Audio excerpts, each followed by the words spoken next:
So how do we prepare for these spiritual battles that are surely going to take place at their workplace, at the university, and so on? The answer is we train them.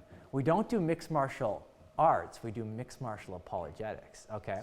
So here's the acronym. Now, I do a full talk on this. I can't go through the whole acronym TRAIN with you, okay? We train our students, we test them, we require more from them, we arm them with the truth, and then teach them how to defend it. We involve them, and then we nurture them when they're down. There's all these different aspects to it. I'm just going to go through one of these with you, okay? The first and only we'll look at is we arm them with the truth, and we teach them how to defend it. We'll look at the A together. All right, so how are we going to do this? Well, let me tell you what we need to stop doing before I tell you what we need to start doing. What we need to stop doing is isolating our students. We need to stop isolating our students. It is no secret that the church is seen as kind of a place of isolation, small Christian islands separated from the rest of the world. And some may think that that's how it should be. We should be just isolated units from the world. And I've talked to well-meaning students who think that way. They don't want our students to encounter a challenge lest a doubt should enter into their mind, right? And so, for example, I've spoken to high school, Christian high school teachers who will skip the whole unit purposefully on evolution, okay? They'll just skip it. Don't even talk to the students about it. But listen, when those same students get to university and they take a first-year bio class, what do you think is going to happen? What do you think is going to happen when they're taught by the evolutionist professor?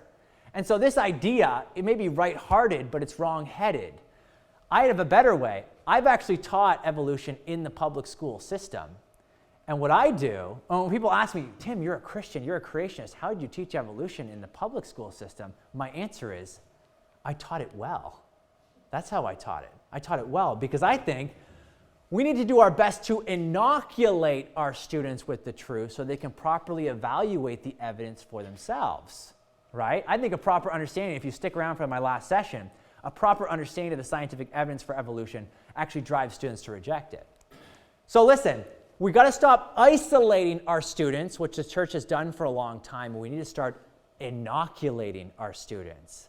What's an inoculation? Well, you guys know how that works. Think of a flu shot. You get a little bit of the flu, right? Shot into you. Why? So your body can develop and fight against it, okay? When you're exposed to the full virus later on, you're not caught off guard. Your body can handle fighting against it. In the same way, we need to expose our students to the challenges of other worldviews so that they're able to defend against them. Listen, if the Christian worldview is true, then we should not be afraid of ideas that oppose it. If it's true, we shouldn't be afraid of any other idea that opposes it.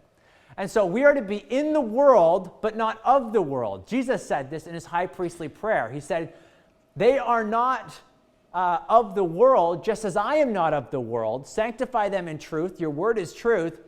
As you sent me into the world, so I have sent them into the world. Now listen, the question is, which model do you think is more in line with the mission to send the disciples into the world? Do we want to send isolated students into the world, or do we want to send inoculated students into the world? And I think the answer is the latter. Now, we are all inoculators. Each one of you is an inoculator. And you have, I think, at least 3 responsibilities as an inoculator. First, we treat students prior to exposure. That's what an inoculator does. There's no point in getting a flu shot if you already have the flu, right? Inoculators must proceed, the inoculation must precede the exposure in order to be effective. And that's why we need to start training our students young. And if you're just getting a hold of this information now, well, you need to start training yourself now. Secondly, inoculators expose their students to the challenges of the secular culture. It should be our goal as the church to make sure our students don't encounter a single objection out there at Queen's University that they didn't first encounter here in the safe environment with an answer from the church, okay? So if they're going to encounter it out there, let's have them first encounter it here. We fully expose them to challenges. This means making our students aware of the best arguments offered by the other side. And so these books, we need to make our kids familiar with these kinds of writings that are out there, the God delusion and things like that. This is how you inoculate your students. Our students shouldn't leave their youth group without knowing the arguments on the other side, okay? Because they're going to hear the arguments either way, whether they hear it in here or they hear it in their classroom at university. I like what J. Warner Wallace says. He says this. He's a cold case detective apologist, and he says, if your student leaves the faith because they want to pursue selfish desires related to sex, drugs, and drinking, that's on them. I was an atheist until the age of 35. I know what it's like to chase after that stuff. I get it. But if your student walks away from Christianity because they don't believe it's factually true, that's on me, and that's on all of us. It's our responsibility, it's my responsibility to prepare them with the truth in a way that they can understand and then defend it for themselves. That's our job. That's our job. So the last point of inoculators, they always have a supply of inoculation on hand. It's your job in whatever reach you have, whether it's your kids or the youth group or whoever, to have the answers to these challenges. That doesn't mean you need to know everything, but you should know who the experts are, who are able to deal with some of these challenges. It's time we start arming our students for the impending battle. They need to know the best arguments on our sides, and there are a ton of resources for our young people and for yourself, okay? This is just a sample of some of those that are just incredible. I mean, our students shouldn't graduate without knowing who a guy like John Lennox is, triple doctorate from Oxford University, maybe the best book on science and faith that's out there.